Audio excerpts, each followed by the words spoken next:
എല്ലാ കൂട്ടുകാർക്കും ദാസേട്ടൻ കിച്ചണിലേക്ക് സ്വാഗതം. എല്ലാവർക്കും സുഖമാണല്ലോ അല്ലേ? ഇന്ന് ഞാൻ ഉണ്ടാക്കാൻ പോകുന്നത് ഒരു ഓണിയൻ എഗ് മസാലയാണ്. വീഡിയോ ഇഷ്ടപ്പെട്ടു കഴിഞ്ഞാൽ ഒന്ന് ലൈക്ക് ചെയ്യണേ. പിന്നെ ആദ്യമായിട്ട് കാണുന്ന കൂട്ടുകാരൊന്ന് സബ്സ്ക്രൈബ് ചെയ്യുക. കൂടെ ബെല്ലൈക്കൺ അമർത്തി ആ ഓൾ എന്ന ഓപ്ഷൻ കൂടി ഒന്ന് കൊടുക്കാൻ മറക്കല്ലേ. അപ്പോൾ ഞാൻ അതിനായിട്ട് ഒരു 4 കോഴിമുട്ട പുഴുങ്ങാനായിട്ട് സ്റ്റവിൽ വെച്ചിട്ടുണ്ട്. ഫ്ലെയിം ഓണാക്കിയതിന് ശേഷം ഞാൻ അതിലേക്ക് അല്പം ഉപ്പ് ചേർത്ത് കൊടുക്കുന്നുണ്ട്. ഇനി നമ്മൾക്കത് പുഴുങ്ങി വരട്ടെ. അപ്പോഴേക്കും നമുക്ക് ബാക്കി അതിലേക്ക് എന്താ വേണ്ടതെന്ന് വെച്ചാൽ അത് കാണാം. അപ്പോൾ നമ്മൾക്ക് അതിലേക്ക് വേണ്ട ഒരു 3 സവാള, വലിയ സവാള തന്നെയാണ് എടുത്തിരിക്കുന്നത്. ഒരു 3 തക്കാളി, 4 കോഴിമുട്ടയ്ക്ക് എന്തിനാ 3 സവാള എന്നല്ല, നമ്മളത് ഓണിയൻ റോസ്റ്റ് ആയതുകൊണ്ട് തന്നെ ഇത്രയും എടുക്കണം. നല്ലൊരു ടേസ്റ്റ് ആയിരിക്കും. എല്ലാവരും ഒന്ന് ട്രൈ ചെയ്ത് നോക്കുക. അപ്പോൾ ഞാൻ ഒരു ചുവട് കട്ടിയുള്ള അതേ പാത്രം തന്നെയാണ് അടുപ്പത്ത് വെച്ചിരിക്കുന്നത്. ഇനി അതിലേക്ക് 3 സവാള ഇതുപോലെ നൈസായി നീളത്തിലരിഞ്ഞത് ഇട്ട് കൊടുക്കുന്നുണ്ട്.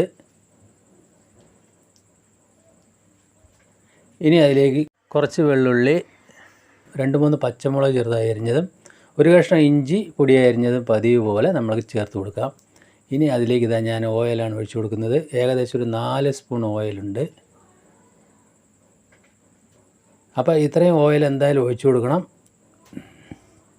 ഈ സമയത്ത് ഞാൻ അതിൻ്റെ ഫ്ലെയിം ഓണാക്കി വെച്ചിട്ടുണ്ട്. അതായത് ലോ ടു മീഡിയം ഫ്ലെയിമിൽ തന്നെ ഇട്ട് അത് നമ്മൾക്ക് വഴറ്റിയെടുക്കാം.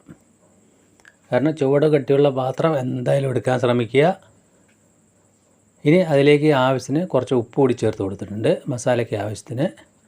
എന്നിട്ട് നമ്മൾക്ക് അതൊന്ന് ഒരുവിധം നന്നായിട്ട് വഴറ്റിയെടുക്കുക. അതായത് ഇതുപോലെ ഒന്ന് വഴന്ന് വന്നാൽ മതി. ഈ സമയത്ത് നമ്മൾക്ക് ആ തക്കാളി ചെറുതായി അരിഞ്ഞത് ഇതേ പരുവത്തിൽ ചേർത്ത് കൊടുക്കാം. അതായത് 3 തക്കാളിയിൽ ഞാൻ 2.5 എടുത്തിട്ടുള്ളൂ. ഇത്രയും മതി.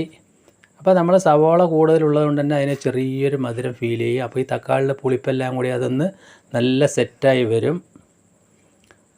അപ്പോൾ ഈ ഘട്ടത്തിൽ ഞാനിതൊന്ന് ഒരു 5 മിനിറ്റ് അടച്ച് വയ്ക്കുന്നുണ്ട്. 5 മിനിറ്റ് കഴിഞ്ഞ് നോക്കുമ്പോൾ നമ്മൾക്ക് നന്നായിട്ടൊന്നും അത് വഴന്ന് വന്നിട്ടൊന്നുമില്ല.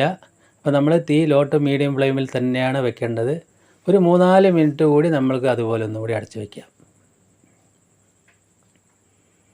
ഇപ്പോൾ നമ്മൾ തുറന്ന് നോക്കുന്ന സമയത്ത് കറക്റ്റായിട്ട് സവാളയും തക്കാളിയും ഇഞ്ചി പച്ചമുളക് വെള്ളുള്ളി എല്ലാം ശരിക്കും ഒന്ന് നല്ല സെറ്റായി വന്നിട്ടുണ്ട്, മെൽട്ടായി വന്നിട്ടുണ്ട്. ഈ സമയത്ത് നമ്മൾക്ക് അതിലേക്ക് പൊടികൾ ചേർത്ത് കൊടുക്കാം. ഒരു 3/4 സ്പൂൺ മല്ലിപ്പൊടി ചേർത്ത് കൊടുക്കുന്നുണ്ട്. 1 സ്പൂൺ അളവിൽ മുളക് പൊടി ചേർത്ത് കൊടുക്കണം. നല്ല എരിവുണ്ടെങ്കിൽ മാത്രമേ അത് നല്ല ടേസ്റ്റ് ഉണ്ടാവുള്ളൂ. 1/4 സ്പൂൺ മഞ്ഞൾപ്പൊടി, 1/2 സ്പൂൺ ഗരം മസാല. ഇത്രയും സാധനങ്ങൾ മാത്രം മതി. നമുക്ക് വളരെ കുറഞ്ഞ സാധനങ്ങൾ കൊണ്ട് നല്ല ടേസ്റ്റുള്ളൊരു എഗ് മസാല നമുക്ക് റെഡിയാക്കി എടുക്കാൻ പറ്റും. സവാള കുറച്ച് കൂടുതലിട്ടാൽ മതി. അപ്പോൾ ഒന്ന് നല്ലതുപോലെ ഒന്ന് വഴറ്റിയിട്ട് നമ്മളതിലേക്ക് ഒരു 1/4 ഗ്ലാസ് വെള്ളം ഇപ്പോൾ ചേർത്ത് കൊടുക്കുന്നുണ്ട്. അപ്പോൾ നമ്മൾ കുറേശ്ശായിട്ട് വെള്ളം ചേർത്ത് കൊടുക്കുക. അപ്പോൾ നമ്മൾക്കതൊന്ന് വെന്ത് വരാനുള്ള വെള്ളം പോരാ. അപ്പോൾ ഞാൻ ഇതിലേക്ക് ചുടുവെള്ളമാണ് ചേർത്ത് കൊടുത്തിരിക്കുന്നത്. അപ്പോൾ ഒരു 1/4 ഗ്ലാസ് കൂടി വെള്ളം ഞാനിപ്പോൾ ഒഴിച്ചു കൊടുക്കുന്നുണ്ട്. അപ്പോൾ ഈ സമയത്ത് ഞാനൊന്ന് അതിൻ്റെ ഉപ്പൊക്കെ ഒന്ന് നോക്കുന്നുണ്ട്. അപ്പോൾ 1/4 ഗ്ലാസ് കൂടി വെള്ളം ഒഴിച്ചു കൊടുത്തിട്ട് ഇപ്പോൾ നമുക്ക് ഉപ്പ് പോരാതെ വന്നിട്ടുണ്ട്. ഒരല്പം ഉപ്പ് കൂടി ഇപ്പോൾ ഞാൻ അതിലേക്ക് ചേർത്ത് കൊടുക്കുന്നുണ്ട്. എന്നിട്ട് അതൊരു 3 മിനിറ്റ് അടച്ച് വയ്ക്കാം. ആ മസാലയൊക്കെ ഒന്ന് സെറ്റായി വരട്ടെ. സവോളയിലും തക്കാളിയിലൊക്കെ പിടിച്ച് നല്ല സെറ്റായി വരട്ടെ. ഇപ്പോൾ കണ്ടില്ലേ, നല്ല സെറ്റായിട്ട് ആ മസാലയൊക്കെ സെറ്റായി വന്നിട്ടുണ്ട്. അപ്പോൾ നമ്മുടെ 4 കോഴിമുട്ടയ്ക്ക് 4-5 കോഴിമുട്ടയ്ക്കുള്ള മസാല ഇതിലുണ്ടാവും. ഈ സമയത്ത് ഞാൻ കുറച്ച് കുരുമുളക് പൊടി കൂടി അതിലേക്ക് ചേർത്ത് കൊടുക്കുന്നുണ്ട്. അതുകൂടി ചേർത്ത് നല്ലതുപോലെ മിക്സ് ചെയ്തതിന് ശേഷം നമ്മൾക്ക് നേരത്തെ പുഴുങ്ങി വെച്ച കോഴിമുട്ട തോലി കളഞ്ഞ് അതിലേക്ക് ഇട്ട് കൊടുക്കുക. കോഴിമുട്ട ഇട്ട് കൊടുക്കുക. നമ്മൾ ഫ്ലെയിം ലോ ടു മീഡിയം ഫ്ലെയിമിൽ തന്നെ വയ്ക്കുക.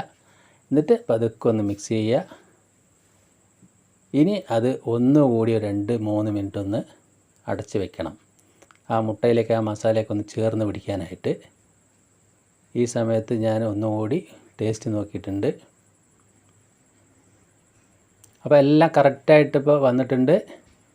അപ്പോൾ 2-3 മിനിറ്റ് കഴിഞ്ഞ് നോക്കുമ്പോൾ കണ്ടില്ലേ, നല്ല സെറ്റായിട്ട് നമുക്ക് നല്ലൊരു അയഞ്ഞ മസാലയാണ് കിട്ടിയിട്ടുള്ളത്. ഇപ്പോൾ നമ്മൾ നല്ലപോലെ കുറച്ച് മല്ലിയില കൂടി അതിൽ പൊടിയായി ചേർത്ത് കൊടുക്കാം.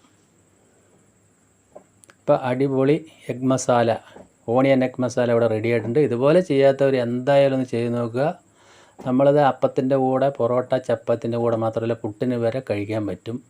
അപ്പോൾ തക്കാളിയൊക്കെ നന്നായി ചേർത്ത് കൊടുത്തുകൊണ്ട് നല്ലൊരു ടേസ്റ്റ്, നല്ലൊരു അയഞ്ഞ രൂപത്തിലായിരിക്കും. ഇപ്പോൾ ഉപ്പെല്ലാം കറക്റ്റായി വന്നിട്ടുണ്ട്. ഞാൻ ഫ്ലെയിം ഓഫ് ആക്കി വെച്ചു.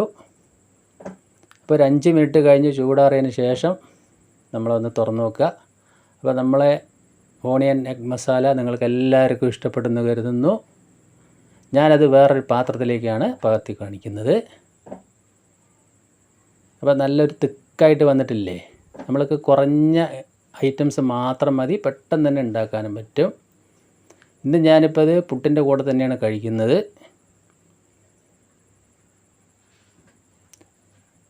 അപ്പോൾ 2 പീസ് പുട്ടും നമ്മൾക്ക് അതിൻ്റെ കൂടെ എഗ് മസാലയും നല്ല സൂപ്പറായില്ലേ?